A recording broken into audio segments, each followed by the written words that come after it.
हम माता मनसा देवी की तुम्हें कथा सुनाते हैं, पावन कथा सुनाते हैं। भोलेनाथ की मानस पुत्री जिसे बताते हैं, हम कथा सुनाते हैं। माता मनसा देवी की तुम्हें कथा सुनाते हैं, पावन कथा सुनाते हैं। भोलेनाथ की मानस पुत्री जिसे बताते हैं, हम कथा सुनाते हैं। जो इनकी करे साधना पूरी हो मनोकामना, जो इनकी करे साधना पूरी हो मनोकामना। भक्तजनों, आज हम आपको माता मनसा देवी की पावन कथा सुनाएंगे। प्रिय भक्तों, सबसे पहले हम माता मनसा देवी के प्राकट्य के विषय में बताएंगे कि माता मनसा का अवतार किस प्रकार हुआ था। तो आइए भक्तों, सुनते हैं माता मनसा देवी की पावन कथा।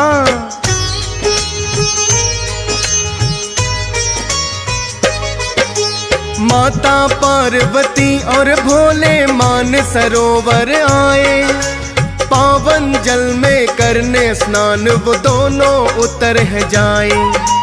करते करते स्नान वो करने लगे हैं जल क्रीड़ा, एकत्रित दोनों का तेज एक कमल पुष्प पे पड़ा। वहाँ उपस्थित एक सर्पिणी ये सब रही थी देख, कमल पुष्प को उसने है कुंडली में लिया लपेट। इसी तेज से उत्पन्न हुई है एक दिव्य कन्या, शिव की मानस पुत्री है और नाम है मनसा माँ। भोले पार्वती का अंश ही जिसे बताते हैं, पावन कथा सुनाते हैं। भोलेनाथ की मानस पुत्री जिसे बताते हैं, हम कथा सुनाते हैं। जो इनकी करे साधना पूरी हो मनोकामना, जो इनकी करे साधना पूरी हो मनोकामना। भक्तजनों, इस प्रकार भगवान शिव और माता पार्वती के तेज से माता मनसा देवी का अवतार हुआ। प्रिय भक्तजनों, इसके पश्चात माता मनसा देवी ने भगवान भोलेनाथ की बड़ी कठिन तपस्या की और वेदों का ज्ञान प्राप्त कर लिया और श्री कृष्ण मंत्र भी प्राप्त कर लिया, जिसे कल्पतरु मंत्र के नाम से जाना जाता है।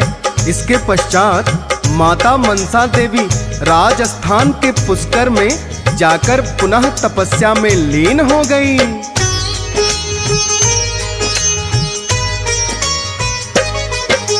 मंत्र कल्प तरु भोलेनाथ से इन्होंने पाया, फिर तो इन्होंने श्री कृष्णा का ध्यान है लगाया। युगों युगों तक श्री कृष्णा की कठिन तपस्या की है, ना कुछ खाया ना कुछ पिया, भूखी और प्यासी है। कल्पतरु के मंत्र को माता जपती जाती है, अपने इष्ट देव के ये तो दर्शन चाहती हैं। श्री कृष्णा फिर इनके तप से प्रसन्न बड़े हो जाए, करे पुकार जो सच्चे मन से क्यों ना भगवन आए। मनसा माँ को दर्शन देने स्वयं वो आते हैं, पावन कथा सुनाते हैं। भोलेनाथ की मानस पुत्री जिसे बताते हैं, हम कथा सुनाते हैं। जो इनकी करे साधना पूरी हो मनोकामना, जो इनकी करे साधना पूरी हो मनोकामना। भक्तजनों, कहते हैं भोलेनाथ की तपस्या के बाद माता मनसा देवी ने कल्पतरु मंत्र प्राप्त करके श्री कृष्ण की घोर तपस्या की। हजारों वर्षों तक भूखी प्यासी रहकर जीर्ण शीर्ण हालत में ये भगवान कृष्ण की तपस्या करती रहीं। अंत में भगवान कृष्ण उनकी तपस्या से प्रसन्न हो गए और इनको दर्शन देने स्वयं ही आ गए, क्योंकि इन्होंने भूखे रहकर श्री कृष्ण की तपस्या की थी। इसलिए इनके वस्त्र और काया जीर्ण शीर्ण हो गई। भगवान श्री कृष्ण से इन्होंने सभी इच्छित वर पाए और इनकी जीर्ण शीर्ण अवस्था को देखकर जरत्कारु नाम दे दिया।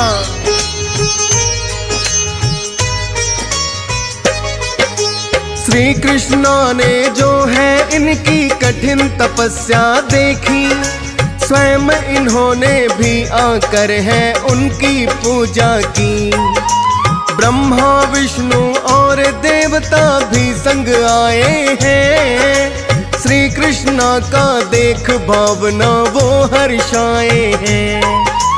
क्योंकि तीनों लोकों में जो स्वयं पूजनीय है, कहते हैं मनसा देवी सबकी आदरणीय है। फिर तो सभी देवता करने लगे आराधना, सफल हो गई मनसा माता ने जो की साधना। ब्रह्मा जी इन्हें गौरी कहकर स्वयं बुलाते हैं, पावन कथा सुनाते हैं। भोलेनाथ की मानस पुत्री जिसे बताते हैं, हम कथा सुनाते हैं। जो इनकी करे साधना पूरी हो मनोकामना, जो इनकी करे साधना पूरी हो मनोकामना।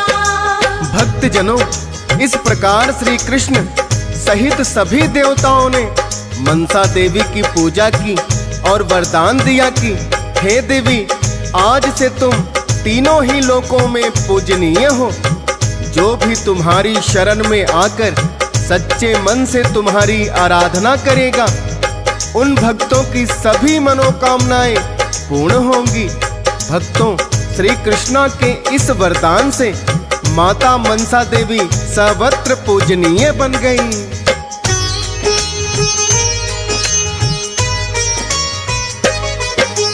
एक बार मां मनसा देवी आई जब कैलाश, नाग वासुकी भी बैठे तब स्वयं शिव के पास। महादेव से विनती करते हैं तब नाग वासुकी, कोई बहन नहीं है भोले हम सब नागों की। विनती है ये इस कन्या को नागलोक भेजे, ताकि नाग वंश सारा ही इनको बहन कहे। भोलेनाथ ने मान लिया है वासुकी का कहना, बोले वासुकी आज है तुम हो गई हो मेरी बहना। नागलोक की देवी भी इन्हें भोले बनाते हैं, पावन कथा सुनाते हैं। भोलेनाथ की मानस पुत्री जिसे बताते हैं, हम कथा सुनाते हैं। जो इनकी करे साधना पूरी हो मनोकामना, जो इनकी करे साधना पूरी हो मनोकामना। भक्तजनों, इसके पश्चात माता मनसा देवी का विवाह ऋषि जरत्कारु नामक ऋषि से हुआ। ऋषि जरत्कारु एक महान तपस्वी थे। उन्होंने ब्रह्मा जी की कठिन तपस्या करके वरदान प्राप्त किया था कि जिस प्रकार मैं इस पृथ्वी पर अकेला हूँ, सदैव अकेला ही रहूं, और यदि मेरा विवाह भी हो तो मेरे नाम के समान ही जिस कन्या का नाम हो उसके साथ ही मैं विवाह करूं, किंतु मुझे उसका हाथ मांगना ना पड़े, बल्कि कोई इसे मेरी झोली में डाल दे। तो ब्रह्मा जी ने उन्हें तथास्तु कहकर वरदान दे दिया।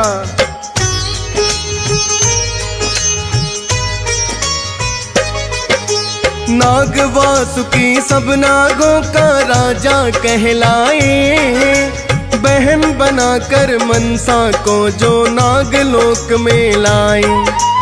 और जरत्कारु को ब्रह्मा ने है दिया वरदान, तेरे तेरे नाम समही कन्या से होगा तेरा विवाह।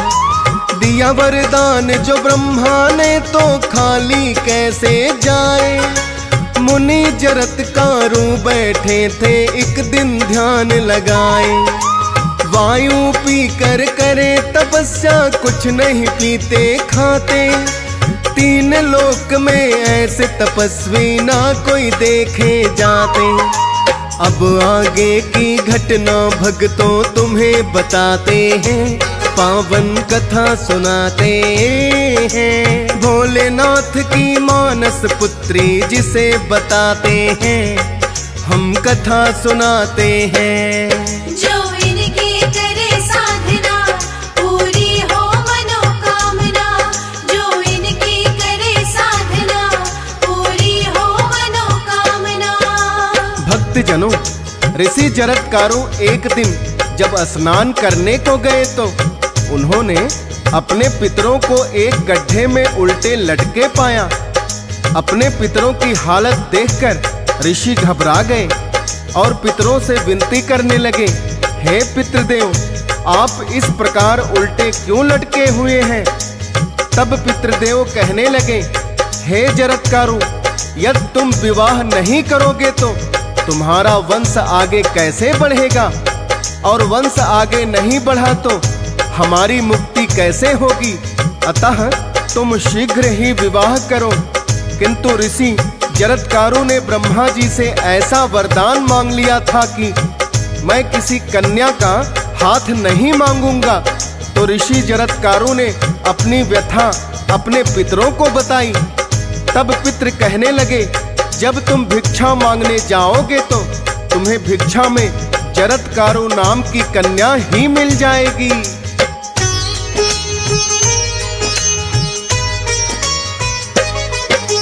करने तपस्या एक वन में जरत्कारु आते। नाग वासुकी के कुछ सैनिक उन्हें है मिल जाते। आकर नाग वासुकी को फिर उन्होंने है बतलाया, जरत्कारु नाम का एक ऋषि करने तपस्या आया। तेज देख कर लगता कोई महान तपस्वी है। अपनी बहन मनसा के लिए वर लगता उचित है। अपनी बहन को लेकर के फिर वासुकी आए हैं। ऋषि जरत्कारु बैठे जहाँ ध्यान लगाए हैं। बोले, हाथ हम अपनी बहन का देना चाहते हैं, पावन कथा सुनाते हैं। भोलेनाथ की मानस पुत्री जिसे बताते हैं, हम कथा सुनाते हैं। जो इनकी करे साधना पूरी हो मनोकामना। जो इनकी करे साधना पूरी हो मनोकामना। भक्तजनों, इस प्रकार नाग वासुकी अपनी बहन मनसा, जिसे श्री कृष्ण ने जरत्कारु नाम दिया था, उसे लेकर ऋषि जरत्कारु के पास आए और कहने लगे, हे ऋषिवर, आप मेरी बहन को अर्धांगिनी रूप में अपनाएं। ब्रह्मा जी के वर के अनुसार उन्हें जरत्कारु नाम की कन्या ही मिल गई। किंतु ऋषि जरत्कारु ने शर्त रखी कि यदि तुम्हारी बहन किसी दिन मेरी आज्ञा पालन नहीं करेगी तो मैं इसका त्याग कर दूंगा। वासुकी को अपनी बहन पर पूरा विश्वास था। उन्होंने ऋषि जरत्कारु की शर्त मान ली। फलस्वरूप दोनों का विवाह हो गया।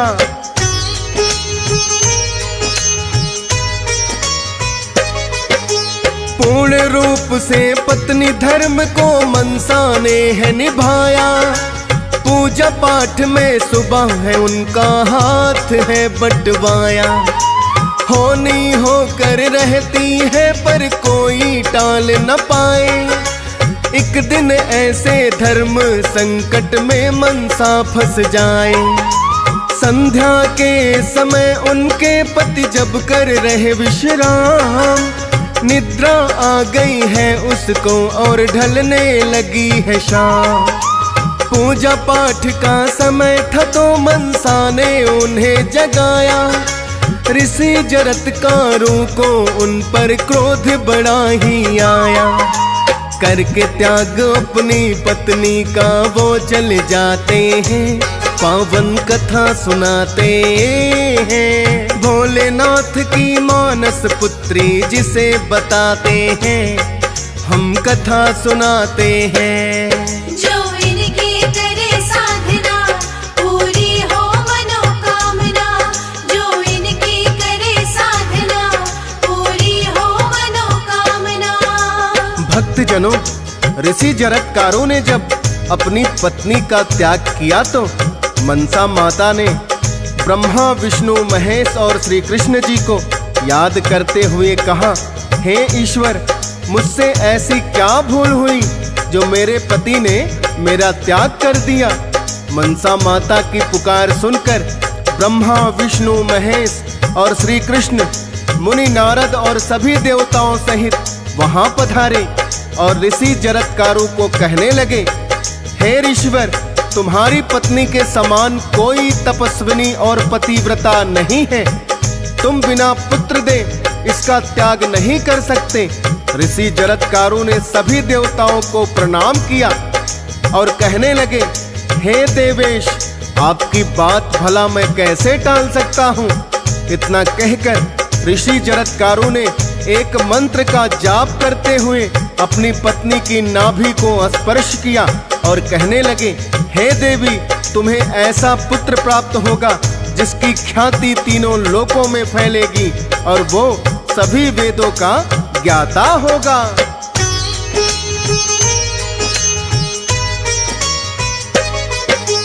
फिर तो मनसा माता है शिवलोक चली आई, जन्म दिया है वही पुत्र को बड़ी ही हर्षाई। माता पार्वती ने स्वयं ही उनकी सेवा की और पुत्र को भोलेनाथ ने शिक्षा दीक्षा दी। भोलेनाथ ने उनके पुत्र को आस्तिक नाम दिया, क्योंकि अस्त हुए हैं पिता तब उनका जन्म हुआ। भोलेनाथ ने सारे वेदों का है ज्ञान कराया, महामृत्युंजय मंत्र भी उनको भोले ने जपवाया। अल्पायु में सारी सिद्धियां वो पा जाते हैं, पावन कथा सुनाते हैं। भोलेनाथ की मानस पुत्री जिसे बताते हैं, हम कथा सुनाते हैं। जो इनकी करे साधना पूरी हो मनोकामना, जो इनकी करे साधना पूरी हो मनोकामना। भक्तजनों, जब एक ऋषि के श्राप के कारण राजा परीक्षित की मृत्यु सर्प के काटने से हो गई, तो उनके पुत्र जन्मेजय ने क्रोधित होकर सारे नागवंश को समाप्त करने के लिए नाग यज्ञ करवाया, जिनमें लाखों नागों की आहुति दे दी गई। वासुकी जो नागों के राजा थे, वो घबराकर इंद्रदेव की शरण में जाते हैं और कहते हैं, हे इंद्रदेव, राजा परीक्षित के पुत्र जन्मेजय ने सारे नागवंश का विनाश कर दिया, कृपया आप हमारे प्राणों की रक्षा करें। भगवान भोलेनाथ ने मनसा माता को नागलोक की देवी बना दिया, अतः इंद्रदेव वासुकी को लेकर मनसा माता की शरण में आते हैं।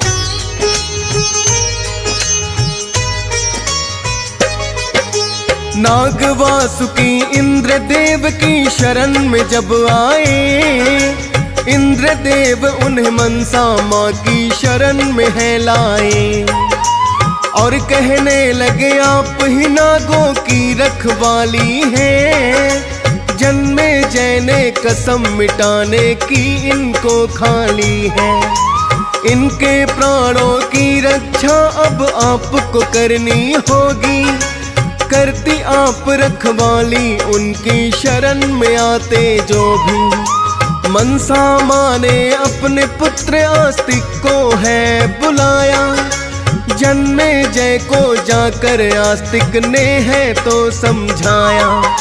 नाग यज्ञ जो कर रहे थे उसको रुकवाते हैं, पावन कथा सुनाते हैं। भोलेनाथ की मानस पुत्री जिसे बताते हैं, हम कथा सुनाते हैं। जो इनकी करे साधना पूरी हो मनोकामना, जो इनकी करे साधना पूरी हो मनोकामना। भक्तजनों, इस प्रकार जब नाग वासुकी और इंद्रदेव ने मनसा माता से विनती की तो मनसा देवी ने अपने पुत्र आस्तिक को उनके साथ भेज दिया, जिनमें जन्मजय के नाग यज्ञ को रुकवाया और नाग वंश को समाप्त होने से बचा लिया। फिर इंद्रदेव जन्मेजय और आस्तिक मनसा माता की शरण में आए।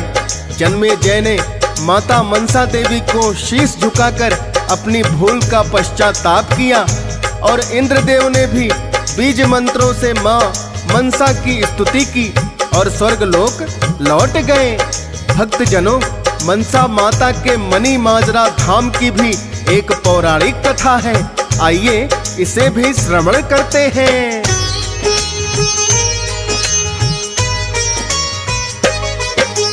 है उस समय की बात ये जब अकबर का राज हुआ, सारे किसानों की खेती पर कर है लगा दिया। पड़ गया घोर कर भी जब अदा नहीं कर पाए, सारे किसानों को अकबर ने बंदी लिया बनाए। मनसा माता के एक भक्त ने फिर तो यज्ञ कराया और कैद से सारे किसानों को भी मुक्त कराया। मनसा माता की शक्ति को सबने मान लिया, करके चंदा इकट्ठा एक है मंदिर बना दिया। मनी माजरा में ही वो मंदिर बनवाते हैं, पावन कथा सुनाते हैं। भोलेनाथ की मानस पुत्री जिसे बताते हैं, हम कथा सुनाते हैं। जो इनकी करे साधना पूरी हो मनोकामना, जो इनकी करे साधना पूरी हो मनोकामना।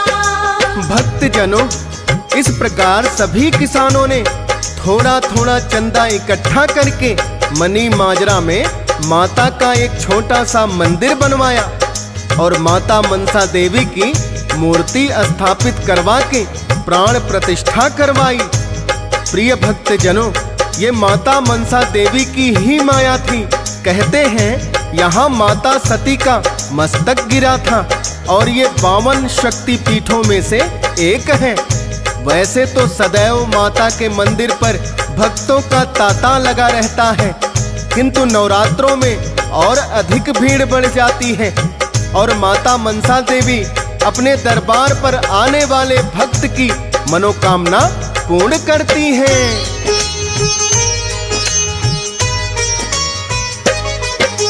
मनी माजरा में माता का धाम बड़ा पावन है, उनमें शक्ति पीठ एक जो शक्ति पीठ 52 है। महाराजा पटियाला भी करते थे उनकी भक्ति, जानते थे वो कितनी है इस माँ स्वरूप में शक्ति। क्योंकि एक दिन बोली उनको सपने में आके, माँ की मुरादें होंगी पूरी, आ जाओ मेरे दर। देर नहीं की महाराजा पटियाला दर पे आए, भक्त भला कैसे रख सकते जब माँ उन्हें बुलाए। नंगे पाँव माँ के दर दौड़े चले आते हैं, पावन कथा सुनाते हैं। भोलेनाथ की मानस पुत्री जिसे बताते हैं, हम कथा सुनाते हैं। जो इनकी करे साधना पूरी हो मनोकामना, जो इनकी करे साधना पूरी हो मनोकामना। भक्तजनों, माता मनसा देवी का एक प्राचीन मंदिर हरिद्वार शिवालिक की पहाड़ियों में भी है। कहते हैं यहाँ आने वाले हर भक्त की मनोकामना पूर्ण होती है। प्रिय भक्तों, माता मनसा देवी की महिमा का जितना वर्णन किया जाए कम है। स्वयं ब्रह्मा, विष्णु और श्री कृष्ण इनकी पूजा की और सारे संसार में पूजनीय बनाया। इंद्रदेव ने स्वयं इनकी स्तुति की और आदि स्वरूपा कहकर पुकारा। हम इंसानों की तो बात ही क्या। अतः भक्तों, माता मनसा देवी की पूजा करके अपने जीवन को सफल बनाइए।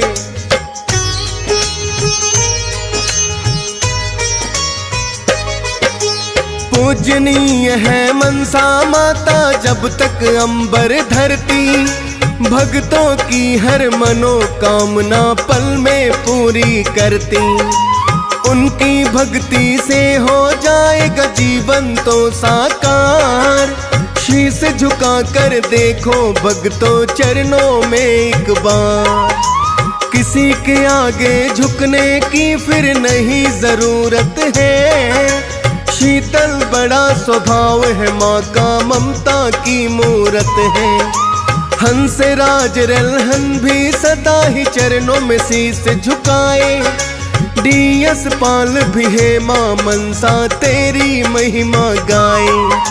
फौजी सुरेश से भक्तों के सब संकट काटे हैं, पावन कथा सुनाते हैं। भोलेनाथ की मानस पुत्री जिसे बताते हैं, हम कथा सुनाते हैं।